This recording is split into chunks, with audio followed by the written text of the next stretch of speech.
Welcome to Break Free and Trust, a redesign for living. Join me, Chris. And me, Jacqueline, for real conversations about life, death, and everything in between. Learn to connect with your intrinsic power to grow and heal, how to laugh at your own humanness and not take life too seriously. Through healthy conversations between the feminine and masculine, you learn how to harness the power of relationship and the mirror to befriend your shadow and to trust that any obstacle that gets in your way is there to help you grow. Together, working at a practical level, you'll learn to trust that everything that is happening is for you, your growth, and ultimate freedom. Our circumstances don't matter. It's only how we relate to them that does. Get ready to befriend the wisdom of your body and the power of your mind. Break Free and Trust starts now.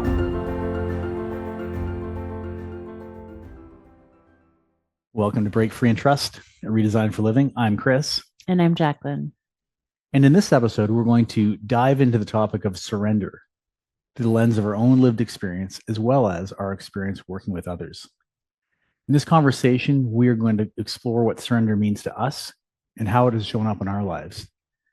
We're also going to go deep into how a posture of surrender has the potential to significantly transform all areas of our listeners' lives. Okay, well, why don't we start the show with what surrender means to you and how it's shown up in your life most significantly? Oh, we're going to start off with an easy question, eh? Good. Okay. Always. Oh, man. Well, maybe in a sense it is easy because I'll tell you, 6 years ago, I don't even think I understood what the concept of surrender meant in the terms of what we're talking about today. Surrender meant losing to me. It meant giving up. It meant failing. And so I didn't surrender. I fought. And I think I look back at it, I would have scoffed at anyone suggesting that, surrender is some type of way of life. I would have outworked it. I would have wanted to outthink it. I wanted to have outsmarted, but certainly not surrender. Well, I think that's, that speaks loudly to the conception that we have of what the word surrender means in terms of war, no? Like Right. Surrender is to concede. Right. It's to give up. And it sounds like that's sort of the definition that you were really driven by when you think about the word surrender. Yeah. Yeah. And that might have been my first surrender too. I think about it. So it came about, as we've talked about this in the podcast many times. I have an addiction background, and addiction overwhelmed me. And I learned the hard way that this is a disease that one cannot fight their way out of. Fighting it is like fighting a spider web or fighting in quicksand. Healing only started when I admitted I was completely powerless and stopped fighting. And if I'm honest, I think that was the first surrender of my life. And it still was sort of like a defeat. Like it wasn't voluntarily, it was pretty much unconditional. I was waving the white flag. And if I'm honest with myself, I look back at that time, I think I'd surrendered that I couldn't get sober on my own, but I was ready to get up and fight everything else once I got healthy, so to speak. And what changed, and this is my big surrender moment, and finally getting to it, is what changed is about 7 weeks into this treatment, when I was at this treatment center, a friend showed up for a visit and explained a little to him what was going on, the stuff I was doing, the yoga I was doing, the meditation I was doing. This friend is a relatively spiritual guy. And he said, "Wow, man, I've just read this book. And you remind me of the main character in it a little bit. This book's called The Surrender Experiment by Michael Singer." And I'm just going to provide a little backdrop of this book because the context matters. And I know you've read it too, so help me if I go off course. But effectively, Michael Singer, I think at the start of this book, he's in university. He's doing a business degree or something like that. And he's becoming a bit of a meditator. And he starts hearing this inner voice that's brand new to him. And the inner voice is effectively telling him to surrender, stop trying to force his way in life. And, I think in and around this time, he's coming up to his final exam or his final essay. I can't remember exactly what it was. And in a sense, he's like, well, surrender means I'm not going to go the business route. I shouldn't do it. But right at the last minute, he either writes this essay and stays up all night or crams for a final and gets it done and say, okay, finish that. Now I'm going to move on with my life as a spiritual teacher or meditator or whatever it is. Shortly after he gets the university calls him, and he's pretty sure they're going to tell him he failed. Nope. They called him and told him that not only did he pass, but he did so well, they wanted him to come and teach at the business school. It's like the last thing this guy wanted to do. He wasn't interested anymore. He wanted to be a meditation teacher. He wanted to be a spiritual guy. He's building a cabin in the woods, but he'd agreed to surrender. And so, yeah, he said, I'm being asked, I'm going to surrender to this and then go and do this. And his life becomes a series after series of him hitting these forks in the road and surrendering to things, not what he thinks he should do, but what's trying to happen for him. And to cut to the end of the book, he becomes a spiritual teacher, a billionaire, and obviously an author. So I have so many different memories of that book than the one that like the ones you just spoke. And it's because for me, I hear the sort of the undertone of the book, and that's sort of all that sat with me or stayed with me. And what I'd say in terms of like in response to what you just shared is that I'll speak it in a different way. What he learned to do over time was that when opportunity knocked on his door, he learned how to say yes instead of fighting with what the universe was showing him. And so each step of the way, opportunities would show up or experiences would happen. And rather than negate them and go on his path because he had other plans, he learned how to say yes. And the yes did at one point look like him becoming a billionaire, but then it looked like him losing everything. Right. And then it looked like him becoming a university teacher. And then it looked like him becoming, a little yogi in the forest. And then it looked over time, so much transpired. And at the end of the day, all of it was perfect because there was nothing to fight. There was just to show up for life. Yeah. Yeah. Yeah. And I think of it and that's exactly how I relate to it now too. And ultimately through the course of this book, you realize what he's found is peace with himself and with everyone around him. I think at the time I first read the book, it was like I was so caught in this, this material fighting world that I saw the door open to what the principle of surrender could possibly mean and what a posture of surrender could mean. Because at the time, I was really at this place where outside of addiction, I was about to pay the piper on the wreckage of my past from my life and addiction. There's like, pardon my friend, there's a shitstorm coming down the pipeline for me. There was criminal legal issues I was facing. There was separation papers I'm being served. I didn't know where I was going to live. I didn't know how I was going to get through. COVID was just starting in isolation. I didn't know what my career was going to be. I didn't know what was going to happen when broken relationships needed to be repaired. And an old version of me would have been planning, scheming, fighting, all the stuff like that. And this book and this idea gave me this idea that what if I just surrendered to what's trying to happen here? What if I just stopped fighting? What if I just ask the question, what's trying to happen here for me, and relax into it? And it was the most pivotal, it changed my life. And that experience has now informed my posture of surrender. And if I'm going to sum up what surrender means to me as a concept, I was thinking a little about this before the show, and I kept coming back to the serenity prayer that I say to myself every day. And it goes like this. It goes, God, grant me the serenity to accept the things I cannot change, courage to change the things I can, and the wisdom to know the difference. And so for me, in surrender, it means leave what I cannot control to my higher power or to the universe, and have faith that it's all happening for my benefit. Take radical responsibility for what I can control, which is how I respond to things, my actions, my words, but most importantly, my thinking. And when I take that posture of surrender, I find I don't really mind what happens next. It's letting go of my need to control and really knowing that, really surrendering to the idea that I don't know anything. And we'll come back to that concept later because it's a big one. But that's surrender for me. How about you, Jacqueline? What does surrender mean to you, and how has it shown up in your life?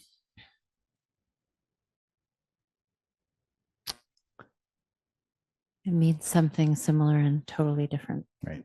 than what it means to you.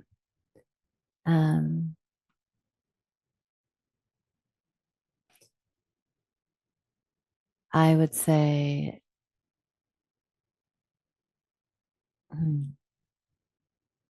it's not such an easy one to answer. I think that for me, surrender is very much about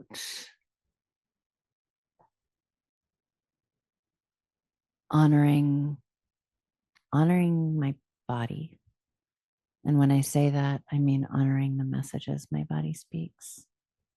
And in alignment with that, honoring my intuition. Mm. And that probably sounds a little bit strange as a definition of surrender, but I'll explain it a little bit differently. And that is that over time, both through my own lived experience and then through my work with other people, what I've come to really understand is that we really live life automatically, like on autopilot in a lot of ways. We develop certain patterns of behavior and habits and perceptions of the world and ways of being, and we just we react to the world as it unfolds around us from that place. In perceptually, in many ways, in a really constricted way, because all of the stories that we've told ourselves over time and the way that we've operated is quite narrow in the realm of possibility, but it's how we operate in the world.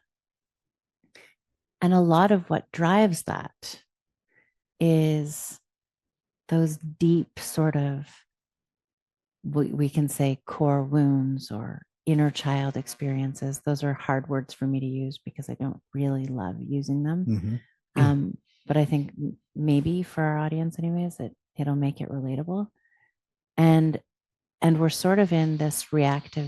constantly in this reactive place from whatever it is we're trying to protect so deeply.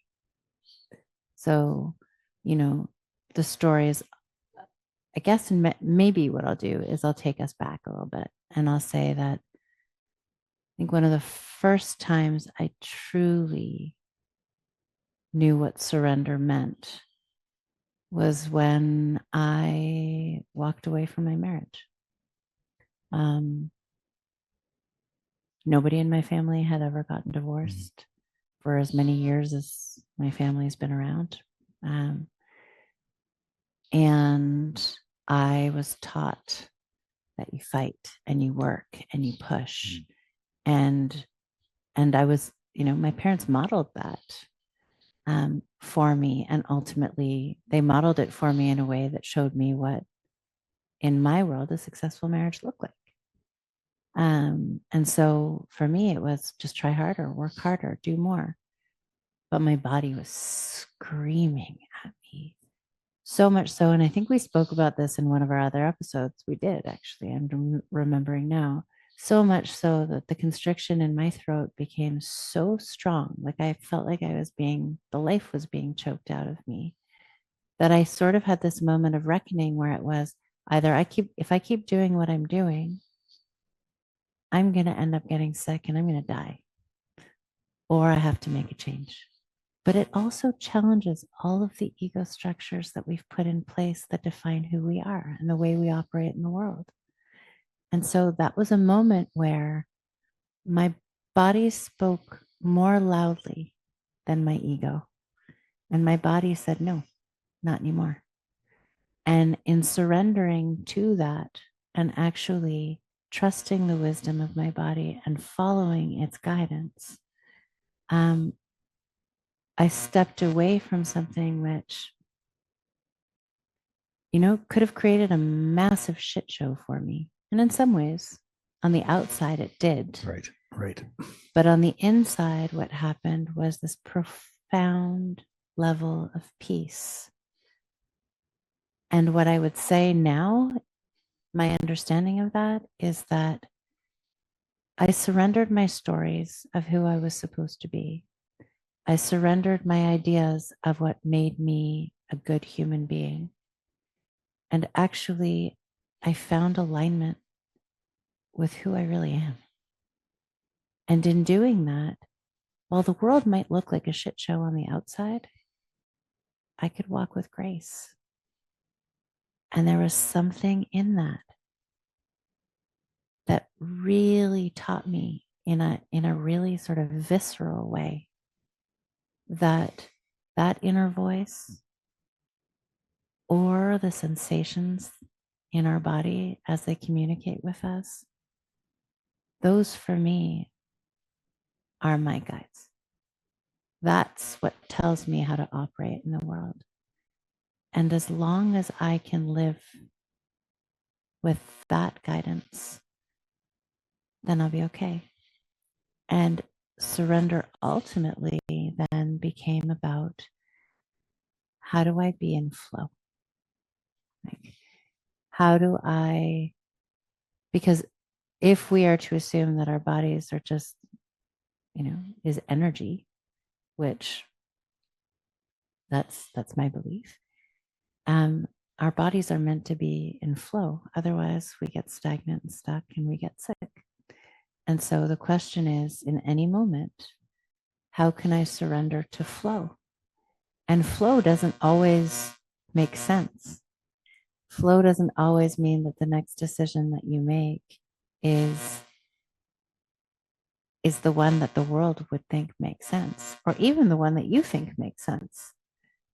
But flow is trusting anyways, as that voice comes up, that if I align with what I'm being called to, then whether or not it turns out the way that I think it's supposed to, it'll turn out the way it's meant to. How do you know in that? That's a couple things. I want to start there because that was beautiful. How do you know the voice is that internal intuition or it's the ego? How do you know the difference? How do you know if it's flow, or how do you know it's the conditioning that you referred to? So I can tell you how I know. Mm-hmm. Because at the end of the day, I can't speak to any of your experiences. I can just speak to mine. How I know or have come to know is flow. Flow is clean and it's clear. There's no drama. There's no drama in it. There might be tons of self-doubt and fear, but there's no drama. It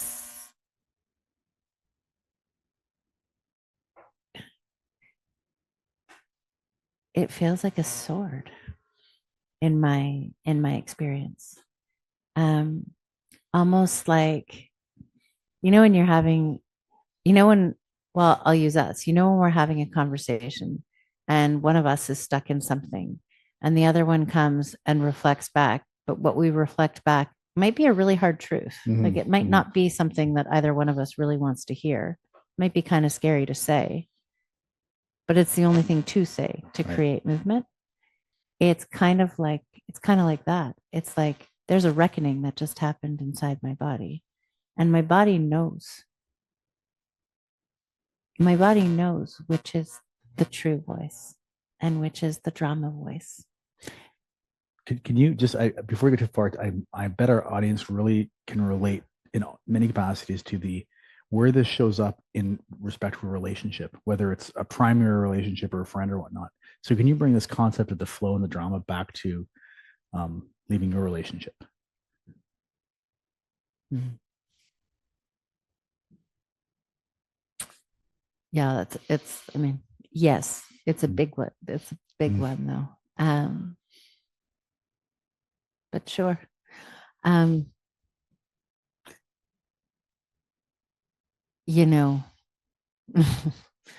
I feel totally exposed right now. That's what I do.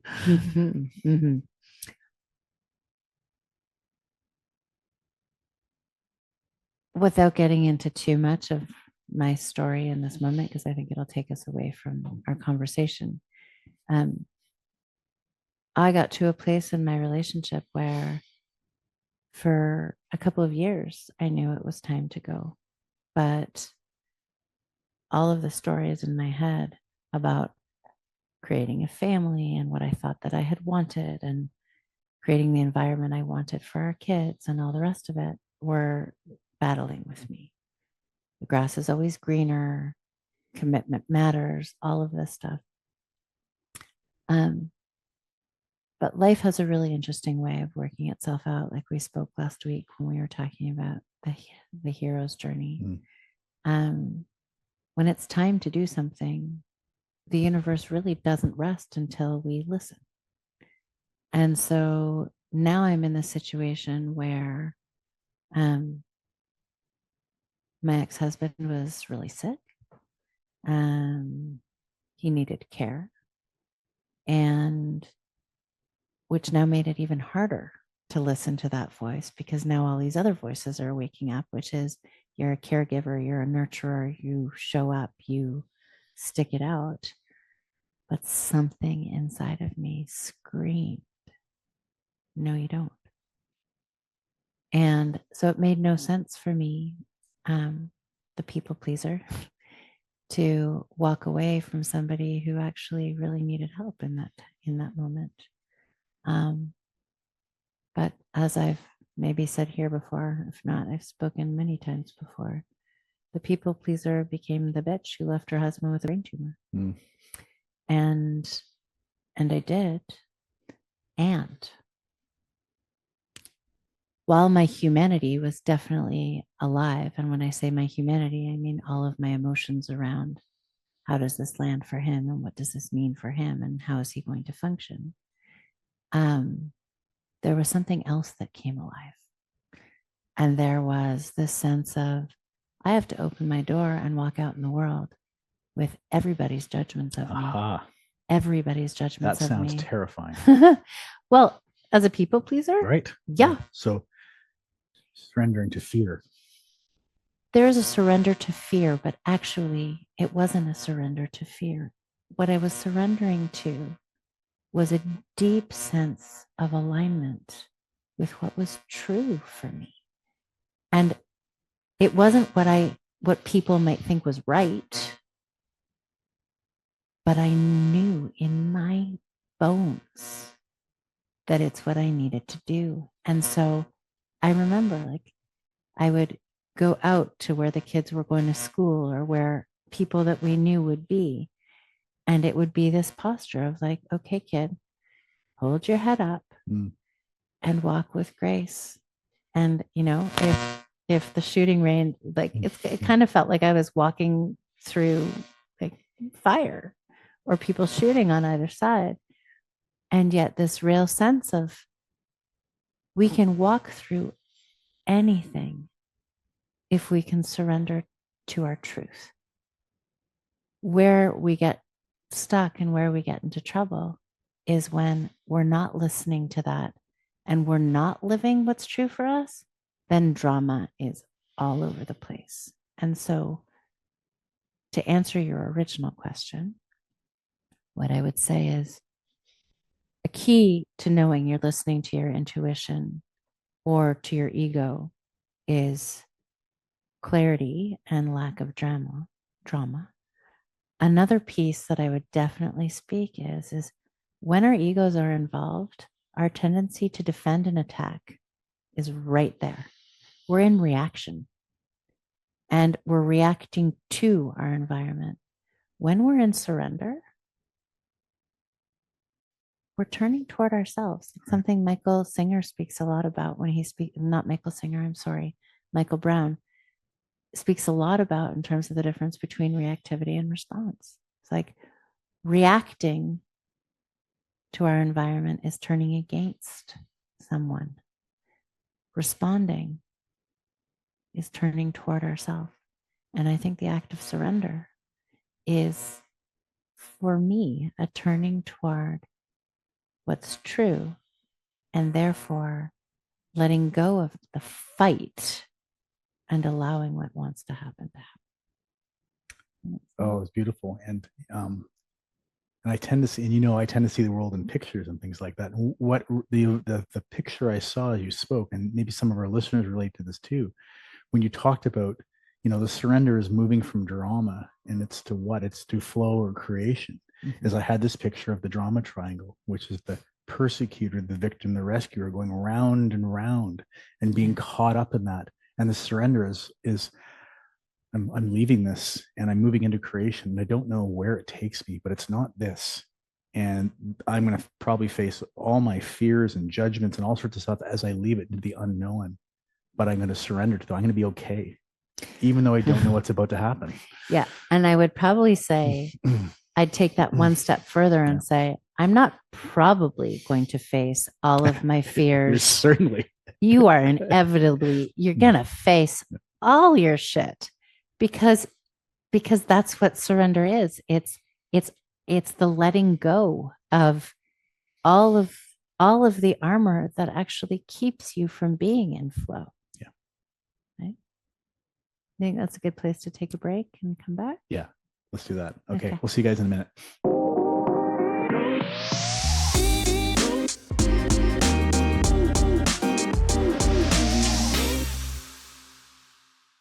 Welcome back. So as we continue our conversation about surrender, you sort of share that first moment of surrender with our audience. And I am lucky enough to get to experience you on a daily basis. And I watch that surrender show up consistently as we make all of these plans and life shows up and shifts them around. And you have this quality about you that just as I'm expecting a reaction or deep disappointment to show up because something we had really planned falls through, you have this capacity to actually stay really calm and pivot. And you pivot beautifully. So I get to watch that surrender sort of happen moment by moment. It's something you live and is part of you. It's part of how you show up on a daily basis. So I'm curious, when we speak to flow, what that really means to you and how you've mastered that. Because I would say you have a level of mastery in it for sure. First of all, thank you for that observation. That's only in comparison to me, who I can actually have I'm far more reactive than you are. Yeah. Yeah. It's, I think when I think upon that question, I think you've equated surrender to flow, and I do too. And I also create a surrender to a lot of non-attachment, which they're all related. And I guess I've had this experience, and I'll use Jim Carrey's quote, which I've used before for this, is I hope everybody gets all the fame and fortune that they're trying to get so they can realize quickly it's not what they're looking for. I've had that profound experience in a major way where I successfully or unsuccessfully, whatever you want to say, controlled my environment for many years and achieved many of the things I wanted and more. And my plans worked out, and it wasn't what I wanted. It wasn't peace with myself. It wasn't peace with others. It gave me something that I wasn't looking for, and it left me in wanting. And so I've got the lesson was not lost on me by grace. The lesson was not lost on me that my best thinking, and when I control the situation, doesn't lead to what I'm actually looking for. And of course, I'm like everybody else. I start out with having a rough idea of what I want things to look like. I have an idea of what my year is going to look like, what my day is going to look like. And in the past, when it changed, I would have fought to keep it on its rails because I thought I knew that if that happened, I would get to where I was going to go, and that would bring me the peace and happiness I was looking for. I know that's absolutely false now. And I'll have this initial inner reaction about, oh, wait, that's not what I wanted to do. And then I let it go pretty quickly now, saying, obviously that wasn't what was supposed to happen. Obviously that wasn't going to take me where I need to be. What's going to take me where I need to be now is to get really curious and get really aware and try to find out what's trying to happen next, what it's trying to unfold for my benefit, and just try to get on board with it and go with the flow of the whole thing, and letting go of my expectations of what I thought it was supposed to be, and letting go of my attachments to what I thought the future was going to be, and see what happens. It's interesting, and this may take us off course a little bit, but I hear you say that, and I would say that's true in my experience of you 90% of the time. Mm-hmm. And then 10% of the time, you're not going to let go of your expectations of the way things were meant to be. And whether you upset the people around you or not, you're still going to make things happen the way that you want to. And what I notice in that is, first of all, it's so different than how you normally operate that my back sort of gets pushed up against a wall and I'm ready to react. And then what my actual experience is one of, it'd be really easy to say, I'm just going to go with the flow and let go of my expectations. And I say it in this kind of voice because in some level, there's an airy fairiness to it. And yet there's a real depth to it. But as I was listening to you, I was like, but then sometimes you would almost become a bit of a doormat, right? Okay, fine. No, I'll just let that go. It doesn't matter to me. But what I watch in you is you can do that until it actually is going to violate a boundary for you or go against your being in alignment. And then you'll do it anyways. You'll do what you want to do anyways. And so I watch you really balance this. I'm going to enter flow with right. And there are certain things that are important to me that I'm not willing to give up, even though I might be being called in this way.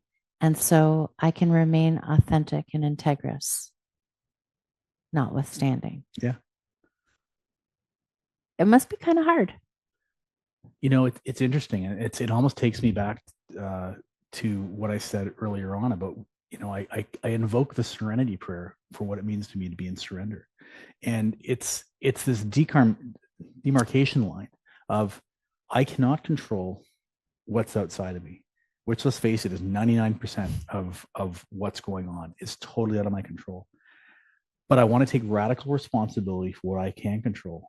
And that's how I react to things, respond to things. But most importantly, the anger I'm going to allow to build up in me, potential resentments I'm going to allow to form.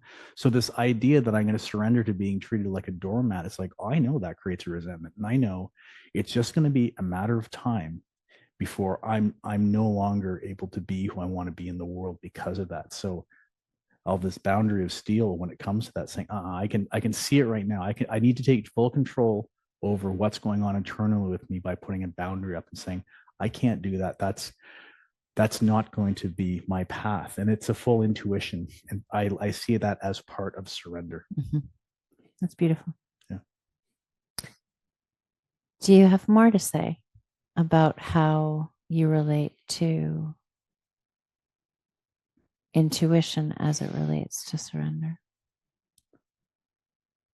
I think we're yes, in the sense that I think we're ultimately trying to follow a posture of surrender. And I've really made this my life's work now to a certain extent. I'm trying to each day get a little bit better at it. Is really coming to this understanding of, I'm going to invoke Socrates here, the most famous philosopher. I know that I know nothing. It's the only thing I know for sure. And it just sounds really airy-fairy again. But when I sit back and experience it, what I've come to understand is all the things I thought I knew, like what was going to bring me happiness, wasn't true. The things I thought I knew on so many subjects turns out to be false. So when I really sit down and think about it, I think what I know and what we know as a human species is like a grain of sand in the Sahara Desert compared to the universe of things going on. Mm-hmm. And if I just sit with that and I'm honest about that, that means if I think I'm going to jump in and try to play God and determine what's going to happen with that person and this person, where I'm going to go to next, and I'm going to try to run the show in any way, shape, or form, I'm just completely fooling myself. I'm going to create stories of why I'm controlling things, why it's working out the way I want to. But the reality is it's all out of my control. I don't have any knowledge. And the best thing I can do is just surrender to what's actually trying to happen. And it's like being on a river in a raft. I can just go with the current and flow down in the sunshine, or I can spend my entire day try to swim to the side, going up current, change the direction. It won't get me nowhere. And for me, that's just become this intuitive idea that I know I don't know anything. And so whenever I feel my monkey mind coming in and trying to formulate a plan or think I know better, I try my best to let it go. Yeah. You know, I think of this place of not knowing anything. And I find that I'm kind of, I'm a little bit, well, not a little bit. I'm there right now in a big way in terms of my professional life. Um, and there's something very different wanting to happen inside of me. And the only posture that I can take right now in relation to it is to allow or to surrender. And what I'd say is like, you know, I was on a call this morning actually where I listened to two two women who were, you know, 10 to 20 years older than me, talking about how they were wanting to really connect with their purpose and and wanting to figure out who they wanted to be when they grew up. And I was sort of giggling. Part of me in my listening was sort of giggling, like, wow, this is like a question that you face when you're in your 20s or you're in your 70s or in your 80s. It follows you everywhere. There is no, it doesn't stop. And I think a piece of that is this, like, there's a seeking behavior within us. And the seeking behavior is, when am I going to know that I am somehow living the life that I was supposed to be living? And I think it's an endless seeking. There is no when. There is just sort of being in this present moment and allowing life to flow through you as it wants to. And so I'm sitting here in this space of like, I've always been driven and motivated. I've always felt like I was connected to my purpose and what I wanted to be doing. And now here I am sitting in this place of, I know life is wanting to flow through me, and I'm not sure how. And so I notice now that every morning when I go downstairs to do my practice, I'm finding myself in prayer, if you will, and asking to be shown, like, what is it that's wanting to move through me? Show me, guide me, give me the signs that I need to see in order to move forward in alignment. And it's super uncomfortable. Who or what are you asking? Who are you praying to? Because this really relates to surrender. Because I bet people in the audience are wondering, well, wait a minute, who are you surrendering to? Yeah. What are you surrendering to? So, I mean, I can tell you that for so long, like, and this all connects to surrender in an interesting way, but it's like, for so long, my response to life and its challenges was to sort of do this posture, which was like, so for those of you that are listening and not watching, it's this like coming into center, getting really, really tight and holding myself up as stiffly as I can to push forward, to move forward, like you were speaking about earlier. Yeah. To force it through. Yeah. And what happened in that posture is there's almost like a cutting off of me energetically from everything else, which is, I've got this, right? I can do this. And so I learned really well how to trust myself, because I learned that in the face of anything, I could push through. What I didn't realize that I was doing was that I was cutting myself off from any help that the universe actually wanted to give me. So in my belief, energy of the universe flows through us all the time, but I sort of cut that right off. And you're fighting it almost. In fact, you're pushing it away and fighting it, trying to do it your own way. Well, I think I was being a salmon. right? Like Right. I was Right. swimming. Yeah. Okay, Yeah. you Yeah. give me Yeah. another obstacle. Yeah. I'm going to keep going. I'm going to keep going. Bring it on, universe. Just keep giving them to me. I'll show you I'm strong enough. I can face this. And I mean, and I did. I did it like a rock star. I was superwoman, but I was really alone in that. And and so, I would look at friends of mine, teachers of mine who talk to their guides or are connected to God or nature or whatever in a way where it was like inspiration was always coming through. And, there's a part of me that kind of looked at them and was like, this is woo woo, or not everybody can channel and not everybody has access and all of these judgments. But really, they were coming from a place where I felt left out on some level because I couldn't connect. And did you also think maybe you could still control it yourself too? You're still Oh, mental. yeah, Yeah, right. for sure. I don't need that stuff. Oh, yeah. My sheer willpower will get me there. Oh, Right. Okay. totally. Because that's what I learned how to depend on.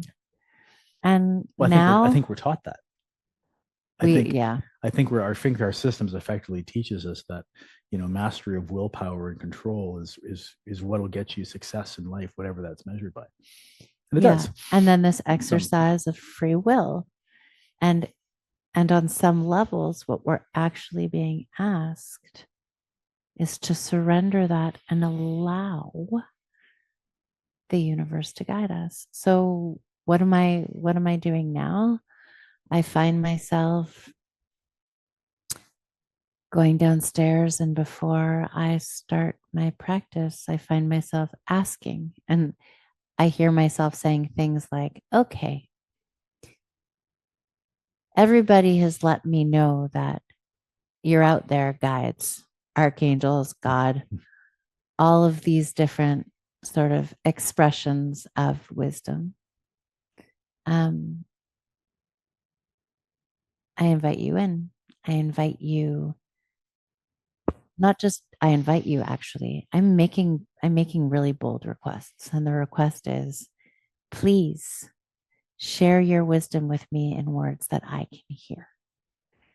Give me signs that I can see to show me that I'm moving in the right direction or the wrong direction.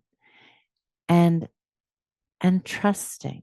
Like there's surrender requires trust and it requires faith. Mm-hmm. And courage, which is absolutely faith. Well, the courage piece is big, right? Because the courage piece is facing your fears with only faith. Partly, and accepting what you spoke before, that I don't know. Right. That I actually don't know the right move, the next right move. The only thing that I can do is open my heart and allow. And while it's scary, there's something incredibly peaceful about this posture, which is I no longer want to swim upstream. I don't want to fight. And everything in my life has always brought me to where I was meant to be next. And so this place of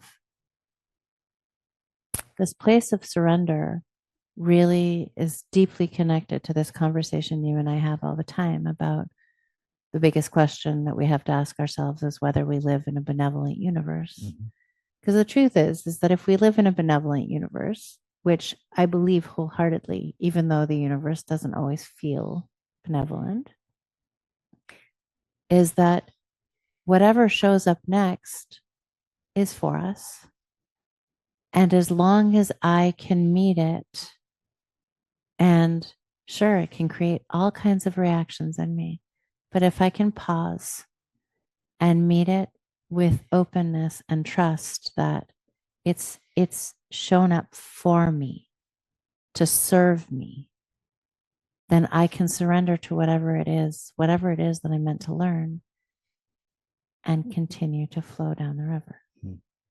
That makes sense. Yeah. And a big part of that, as we describe it, it showed up to me, is this idea that if that's the posture of surrender going to take, and that posture of faith and openness, it's like, it's only going to work too if find a way to drop our expectations of what needs to happen and our attachments to things and people and things like that, because we're not in control of those things.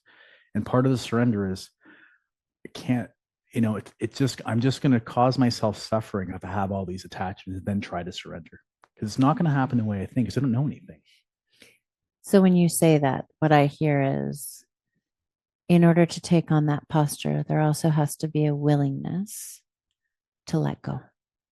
Absolutely. And it's almost like, oh gosh, one of my first teachers talked about, listen, all spirituality is at the essence is letting go. We've dressed it up so many different ways. It's just the art of letting go, because you don't know what's going to happen. It's all out of your control, and that's all your suffering. And if you can let go of all that stuff and surrender to what is happening, and as you say, recognize it's a benevolent universe, and in a sense, it couldn't have happened another way because it didn't. Mm-hmm. It's perfect, and you just don't. Your mind has just been conditioned so you can't see it. And it's all about letting it all go and getting to the present moment. So, when you say that and you bring up the idea of the stories that our mind creates, where I really come back to this whole idea that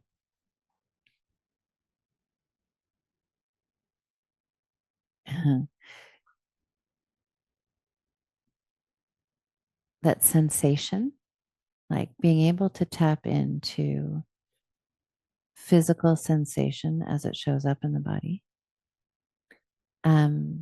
is a really beautiful way of tapping in to wisdom and tapping into flow, because our minds can be so manipulative and driven by our egos to get us what we want, to tell us what's right and what's wrong.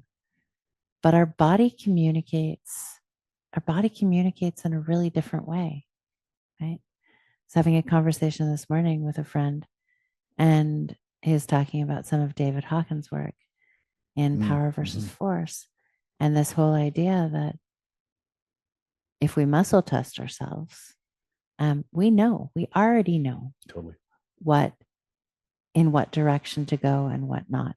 Our bodies communicate that so loudly.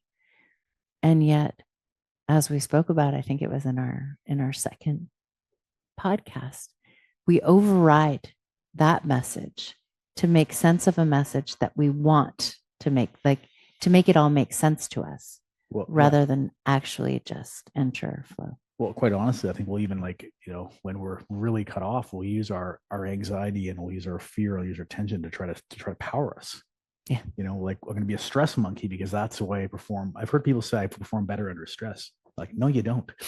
You just told yourself that you're having a stress response in your body. There's nothing optimal about that. Yeah. It's different than adrenaline. And listening to the body, I think it's so critical. And, we've talked about this before, but, you and I, for instance, feel things totally differently in a different way. And I think everybody has their own individual way they connect. But I know what anxiety feels like in my body now. And I know what that restriction feels like. And as part of my, my daily practices, my hourly practice is I'm really aware now when I start feeling anxious, because I don't feel it very often anymore. I don't feel stressed very often anymore. I'm very sensitive to it. When I do, I pause and ask, okay, it's pretty simple questions. What am I trying to control? Who am I trying to control? And why, what part of it, and coming back to this place, I'm probably wanting it to be different than it is now, which is a form of insanity. How is that showing up right now? And usually with those three questions, I figure it out, and I can pivot and shift. But as I said, it all starts from my body starting to signal to me, you're off course now, and getting really good at saying, I'm going to pay attention to it right now. So it's perfect. This is sort of perfect to show how different we are in terms of our responses to that. Yeah. Because my experience is that when my body communicates, and let's say anxiety is also something that I don't feel very often. Yeah. But I'm going to go even deeper, like underneath anxiety. And I'll just give you an example of a sensation. Like when I feel a gripping sensation in my chest, or I feel like the door of my heart has shut down, or I feel a real tension in my solar plexus. My practice now is to, my practice in the past would be, oh, come on, get over it. You're fine. Put on your big girl boots and keep going. Um, my answer now, my response now is to take on sort of the role of my own best friend. Mm. And every time I think about this analogy, I sort of think about all of those images of Piglet and Pooh that are all over the internet, of Piglet coming to sit alongside Pooh and not not try and resolve any of Pooh's problems, but just to actually sit with Pooh. Yeah. And my new practice is to really sit with me. And more importantly, to sit with that gripping or that feeling that's underneath whatever will inherently turn into reactivity if I don't sit with it. And to just get really comfortable being with discomfort and not doing anything other than not trying to understand it, not trying to fix it or change it, just learning how to be with it and surrender to it. Because my best guess is that so much of the ego structures that we build are built around protecting us from feeling that very feeling. That armor. Yeah. And in leaning into the sensation, we can actually surrender to what we were never able to surrender to. And in doing so, free ourselves to be in flow. Yeah, and it's interesting that you put it in that context. I'm thinking back to what I said, and if I look back, at my own upbringing and whatnot, so much of my armoring was a single variable. It was control. This idea that if I didn't control my environment, it wasn't safe, and so much so that I think, for me, anyways, I'd almost turn my body's responses off to it. Like my body does those things you talk about, like tight chest, heart closing. That does not happen to me at all.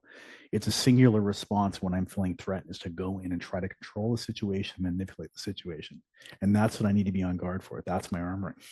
Well, so I would say then it's not that it doesn't happen for you. Yeah. It's that, everything comes smashing down so that you don't ever have to feel that. That's right.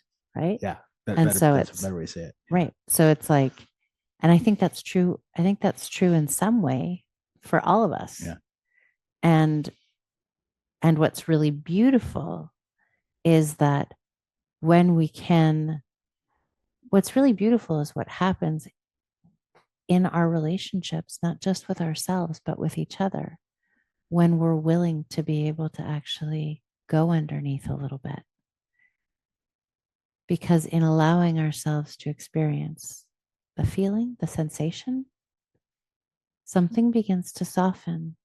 And then all of a sudden, our interactions with each other begin to shift, because there's no more need for the armor or attacking or defending. There's a softer, more vulnerable conversation that can happen, where we actually begin to invite other people into connection with us when we're in alignment with ourselves. Yeah. Beautiful. I think that's bringing us towards the time to end our show. Do you have any closing remarks?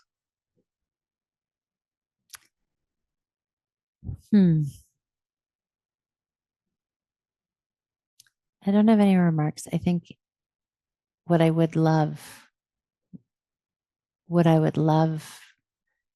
to do is create an invitation.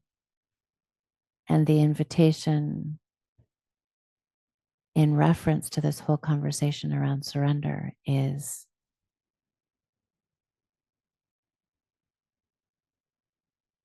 give yourself permission every day, even if it's just for 30 seconds,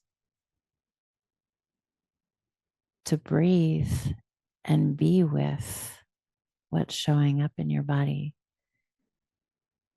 Our attention is so often driven by what's happening around us that we lose access to the place that actually, when unlocked, will invite us into the deepest flow that we can experience. The universe is longing to fill us. We just have to let go enough to allow it to enter. Thanks, Jacqueline. You kind of said it all there. And maybe I'll just leave our listeners with this one story that brings me back to one of my spiritual teachers, Jiddu Krishnamurti. And it was a talk he was giving. And he's a relatively famous spiritual teacher. And in this talk, he goes, do you want to know my secret? And everyone, whoa, he's about to tell us his secret? Do you want to know my secret? So the whole audience is leaning and it all gets quiet. And he just simply says, I don't mind what happens. And we'll close with that. Thanks, everybody. Have a great couple weeks. We'll see you in 2 weeks. You've been listening to me, Chris. And me, Jacqueline, on Break Free and Trust, a redesign for living. Tune in every second and fourth Monday at 3 p.m. on Transformation Talk Radio for more real conversations about life, death, and everything in between. Learn to connect with your intrinsic power to grow and heal, how to laugh at your own humanness and not take life too seriously. Through healthy conversations between the feminine and the masculine, you will learn how to harness the power of relationship and the mirror to befriend your shadow, and to trust that any obstacle that gets in your way is there to help you grow. For more information or to connect with us personally, visit theway-healing.com. That's theway-healing.com.